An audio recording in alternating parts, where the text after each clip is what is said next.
Ô, gente linda do Dani, a paz. Oi, Vanusa. Hoje, Eli. Ué, você tá... Eli maravilhosa, esposa da minha vida, que eu te amo. Que eu seja o marido que Deus quer que eu seja pra você e que eu te surpreenda todos os dias, em nome de Jesus. Rua Maio. Ah, Érica, que bom que você tá aí, querida. Que bom, essa semana a gente vai conversar. Estou te assistindo aqui da Bélgica. Não sabia que você deu o nome do quarto de Bélgica, mas tá bom. Oi, Miriam. Oi, Nara. Beleza, vamos lá.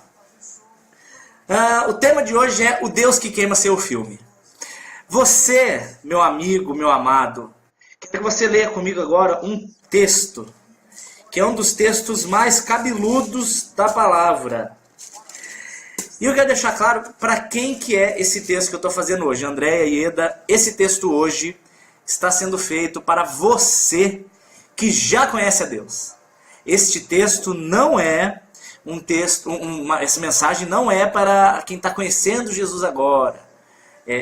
Lógico que vai servir, mas essa mensagem é principalmente para você que já anda com Jesus. Samarai, minha querida, a paz. Fala, Edu. Deixa eu ver aqui uma coisa. Pronto.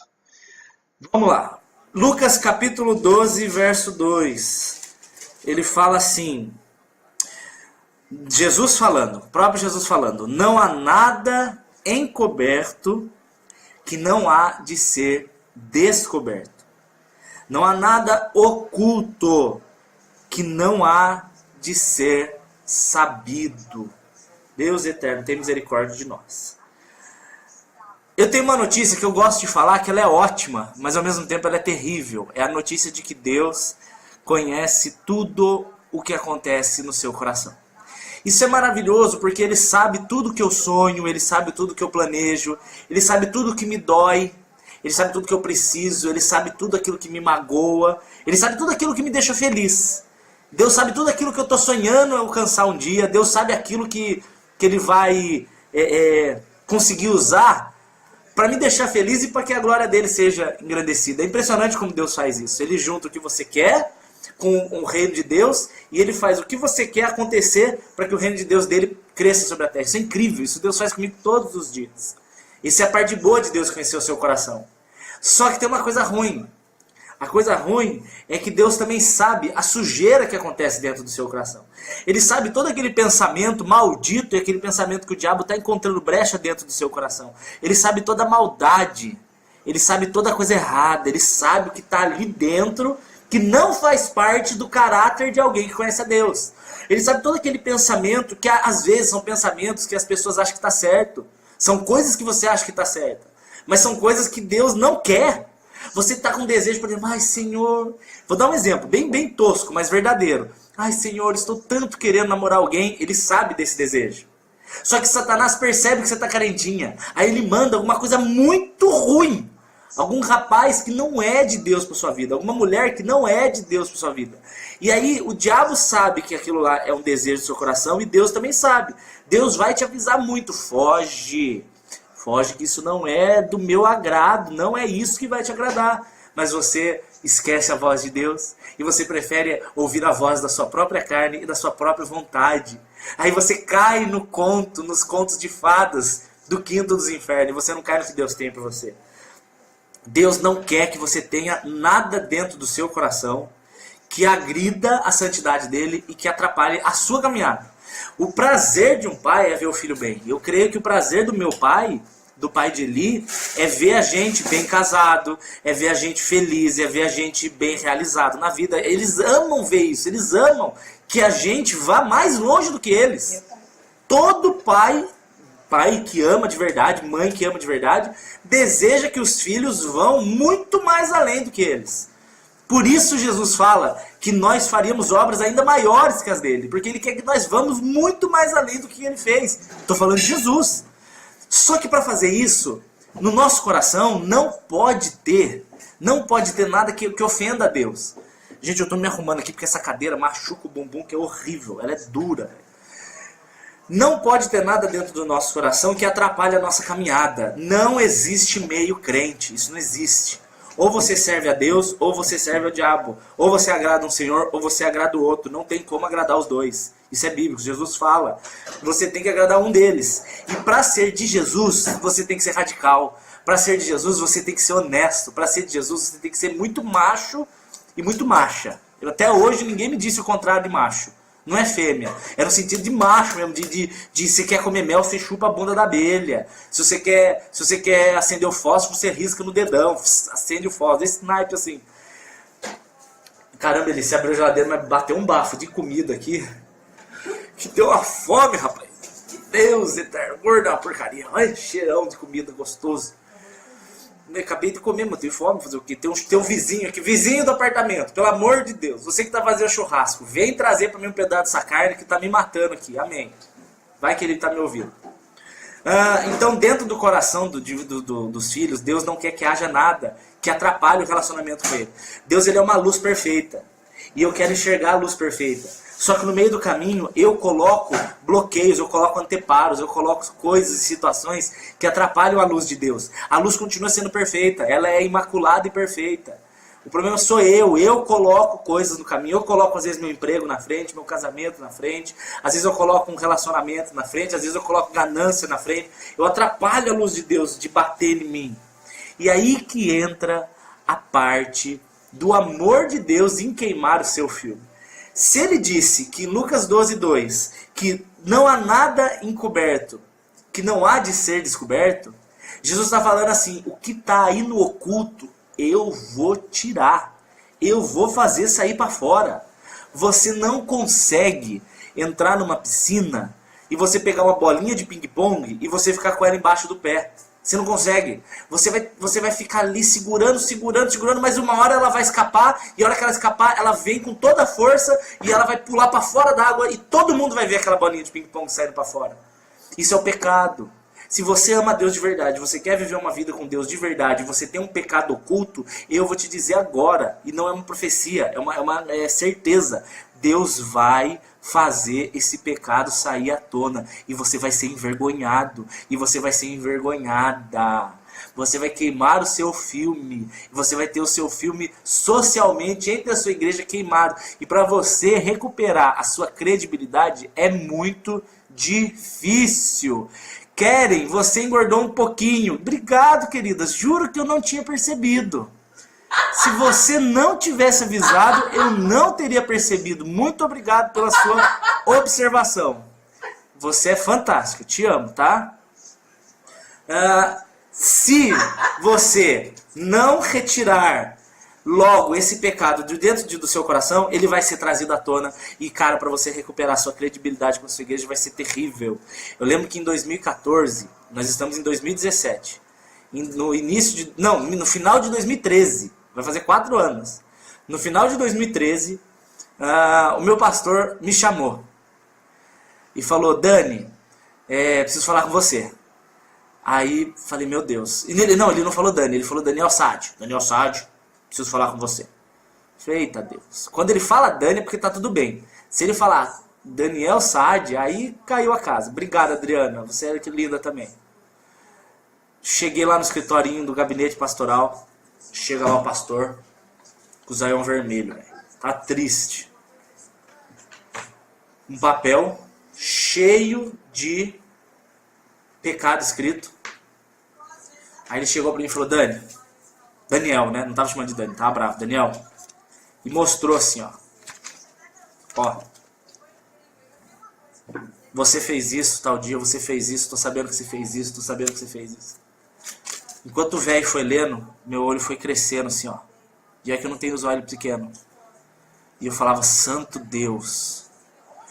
Ou esse velho tem revelação, ou eu tenho alguns amigos muito dedo duro, ou, meu Deus, Deus fala com ele mesmo. Era tudo verdade. Todos aqueles pecados meus foram trazidos à tona. Todos aqueles meus pecados, eles foram trazidos na minha cara. Todos eles foram jogados na minha frente. Eu fui confrontado pela minha própria imagem no espelho. Ele mostrou para mim: esse é você. Puf, queimou meu filme. Puf. Eu quero ler um texto com você. 1 Timóteo, capítulo 5. 1 Timóteo, capítulo 5. Deixa eu achar aqui. Verso 24. 1 Timóteo 5, 24 fala assim: o pecado de alguns homens são manifestos antes do dia do juízo. Por quê que o pecado de alguns homens é manifesto antes do dia do juízo? Porque é o jeito que Deus tem de te trazer ao arrependimento. É o jeito que Deus tem para trazer à tona aquilo que está errado, para que seja consertado e para que você volte a viver uma vida plena na presença dEle e que você consiga refletir a glória dEle na sua vida. Porque Deus não reflete a sua glória em vida suja. Ele só vai refletir o seu amor e a sua luz em quem é plenamente dEle. É um texto que eu sempre cito e eu amo, que é o texto de 2 Crônicas 16:9. Eu amo. Ele fala que os olhos do Senhor passam pela terra. Ele vai passando pela terra. E ele passa para se mostrar forte para com aqueles cujo coração é perfeito diante dele. Então Deus ele passa pela igreja procurando as pessoas que têm aquele coração puro, para nesses corações ele refletir a glória dele. Agora, se você quer fazer parte do reino de Deus e você vem com sujeira, Deus vai fazer a sujeira ser trazida à tona. E não é para sua vergonha, ou ainda que seja para sua vergonha, mas o foco ali é para sua cura. É para te tratar. É para te trazer ao arrependimento. É para arrumar a sua casa. Eu quero mostrar para vocês um outro texto cabeludinho. Abre comigo aí quem tiver com a Bíblia. 1 Coríntios, capítulo 5. Eu vou lendo para você desde o começo. A igreja de Corinto, a igreja para quem Paulo, a igreja para a qual, né? Olha para o nome relativo correto. Ou os irmãos da igreja de Corinto, para quem? Aí sim, Paulo escreveu essa carta. Era uma igreja muito rica, era uma igreja muito grande, era uma igreja cheia de teologia, era uma igreja cheia de dons, eles tinham todos os dons, a igreja de Corinto era fantástica. Mas eles tinham um problema sério. Apesar de saberem muito de Deus, apesar de terem muitas experiências com Deus, apesar de terem muita manifestação do poder de Deus, eles tinham muito pecado lá dentro. Eles viviam muito pecadores. E esse é o perigo de uma pessoa que ela fica muito cristalizada pela teologia. Ela perde o temor, ela perde o amor. Ela sabe muito, mas ela vive pouco.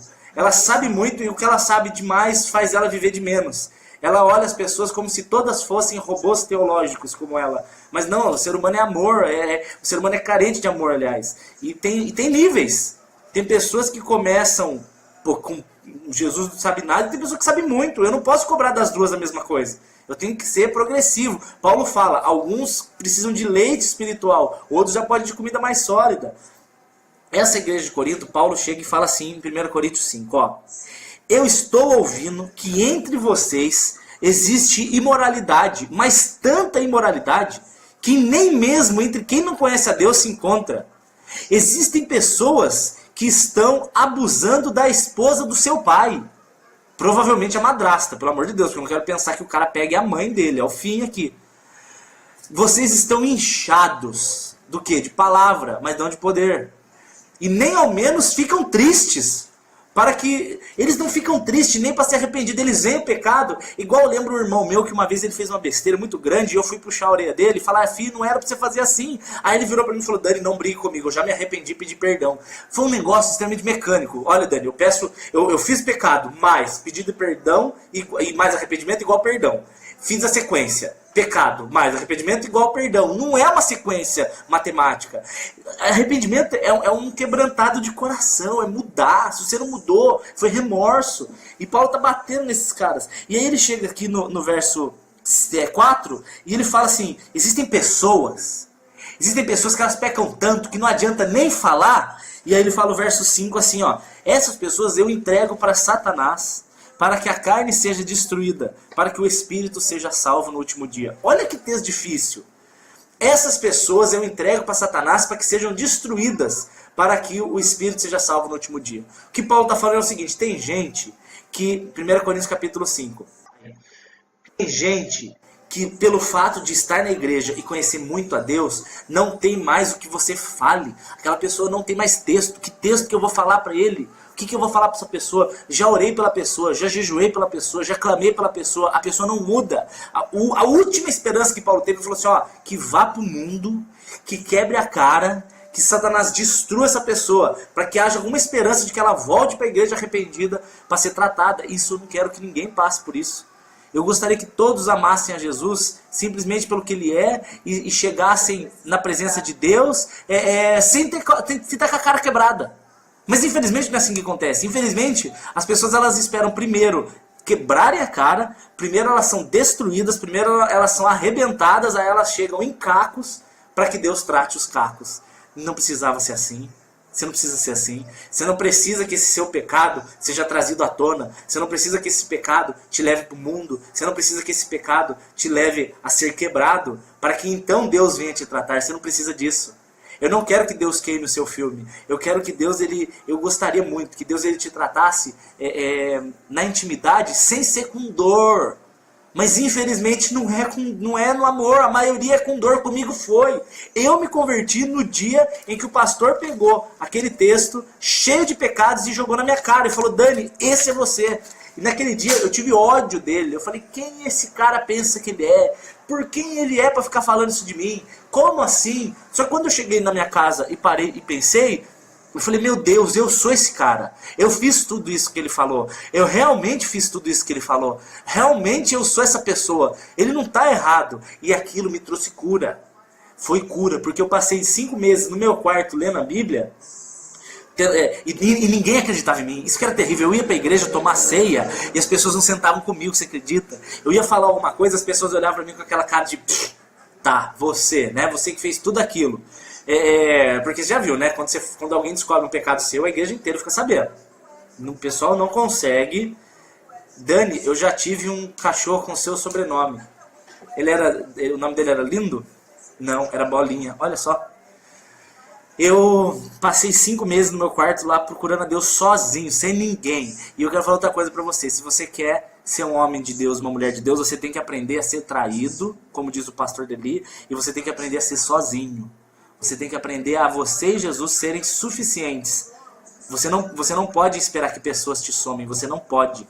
Que pessoas te completem. Não pode esperar que pessoa te complete. Quem te completa é o Espírito Santo de Deus. E pessoas somam. E aí, quando ele me trouxe à tona o meu pecado, aí me veio o arrependimento e me veio a cura, cara.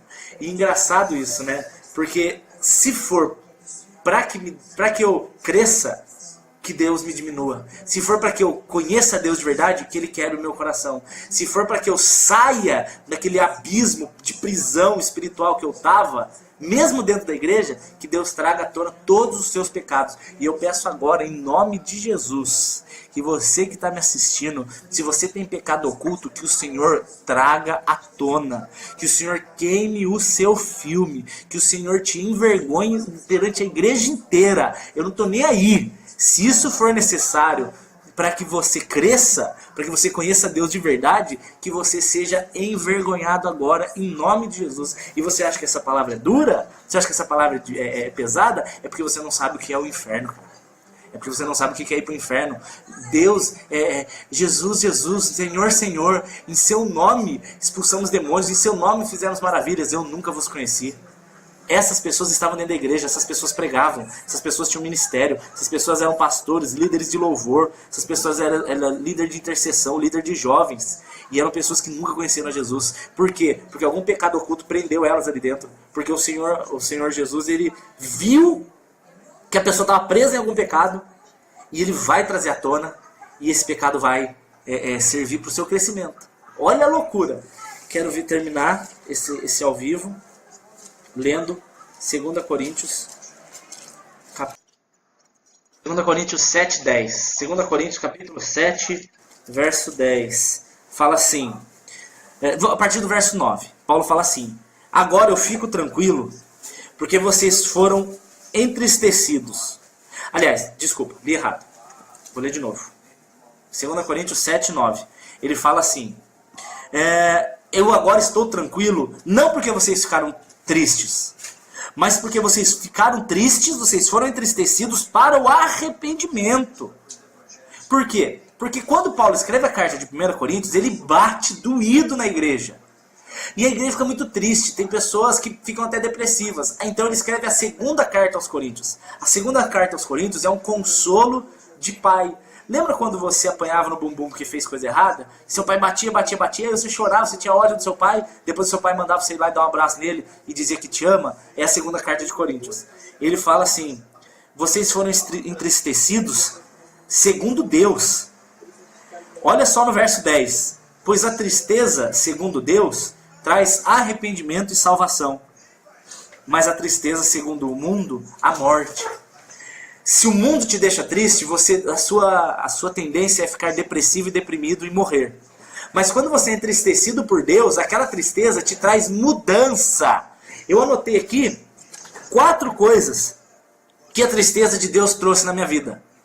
Primeira coisa que a tristeza, quando ela é de Deus pelo meu pecado, consequência de tudo isso que eu estou falando até agora, primeiro, o Pai te corrige para te colocar na rota. Então a tristeza de Deus, ela me coloca no caminho.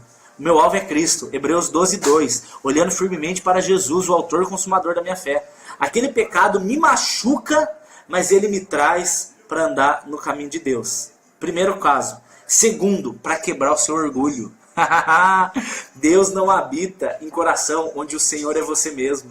Deus não habita na vida de quem se julga o mais poderoso, a mais poderosa. Eu sou o pregador das galáxias. Eu sou o melhor empresário. Eu sou muito bom. Eu sou o Mother Flowers in the table in the tonight in the Red Bull Hadouken, the powerful Red Power Rangers. Esse sou eu, velho. Não, se você tem esse espírito altivo, Deus te quebra para que você entenda que Deus é Ele, tá? No seu coração, olha só o que eu vou falar agora que é profundo isso, guarde isso para sempre. No seu coração, você tem uma cruz e você tem um trono. Alguém tem que ficar morto na cruz e alguém tem que reinar no trono. Você escolhe primeiro e depois Deus escolhe o que sobra. Se você quiser ficar no trono da sua vida, Jesus está morto na cruz. Mas se você morrer na cruz da sua vida, Jesus fica no trono. Se você morrer para si mesmo, Jesus reina. Então, primeira coisa, Jesus ele te coloca no caminho. Segunda, ele quebra o teu orgulho. Terceiro, ele te faz confessar o seu pecado e alcançar misericórdia. Porque enquanto você continua orando, enquanto você continua buscando a Deus, mas aquele pecado é constante na sua vida, então não houve arrependimento, houve remorso. É bem diferente. Remorso, você só fica tristinho e depois você faz de novo. Tristinho, faz de novo. Tristinho, faz de novo. Arrependimento, você muda. Você não é mais a mesma pessoa. E a última coisa que Deus faz, ele restabelece o seu ministério. Quando Deus ele te faz ficar triste, para que você se arrependa e arrume, Deus ele traz de volta o seu ministério. O que é ministério? É o chamado de Deus em ação na sua vida. Ele vai te usar para ganhar almas, seja com louvor, seja com pregação, seja com texto, seja orando, seja abraçando, seja consolando, seja amando, seja fazendo comida. Tem pessoas que me chamam para tomar um café. Essa semana uma senhora com a filha dela, amadas, as duas amadas. Eu vou falar, a Graça e a Ellen, amadas as duas. Chamaram eu e Eli para tomar um café na casa dela. E ela nos tratou tão bem. Ela fez uma torta de frango com requeijão tão gostosa que eu saí de lá abençoado, eu me senti amado. Ela foi bênção na minha vida fazendo uma torta. Dá para entender? Isso é ministério. É um dos ministérios. Então Deus ele te faz se arrepender para te colocar na reta. Ele faz você ficar triste e se arrepender. Ele queima o seu filme para quebrar o teu orgulho. Ele faz você queimar o teu filme, trazer arrependimento para que ele habite no seu coração. E no último ponto, para que você faça parte do reino de Deus, exercendo o seu ministério. Provérbios capítulo 28, verso 13. Ele diz assim: aquele que confessa os seus pecados e deixa de praticá-los, alcança misericórdia. Mas aquele que encobre as suas transgressões, esse nunca vai prosperar. Então que em nome de Jesus você entregue a Deus esse seu pecado escondidinho. Se você entrega a Deus isso aí, você sabe do que eu estou falando. Você sabe o que eu estou falando. Você sabe o que te afasta de Deus.